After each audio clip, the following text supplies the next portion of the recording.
La rencontre de Jésus et de Shaoul, qui deviendra l'apôtre Saint Paul, se fait à la porte de Damas en forme d'église. En effet, lorsque l'apôtre, du moins celui qui va devenir l'apôtre, et qui croyait être jusqu'ici le persécuteur, se sent saisi par une présence inconnue qui le terrasse et qui l'interroge. « Qui êtes-vous, Seigneur ?» Cette présence se révèle à lui comme « Je suis Jésus que tu persécutes. Je suis Jésus que tu persécutes. » Cette communauté que tu veux détruire pour maintenir le privilège de la synagogue, cette communauté, c'est moi. Dans un éclair, Shaoul découvre Jésus dans l'Église et l'Église dans Jésus. Tout est là. Il ne faut jamais sortir de cette théologie divine.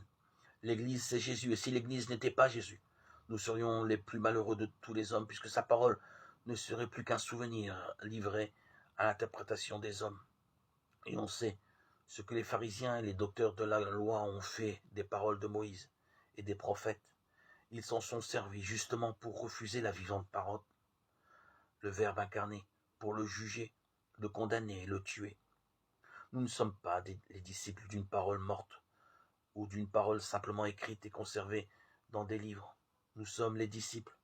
Du moins c'est cela que nous sommes appelés à être, d'une parole toujours vivante, au milieu et au-dedans de nous.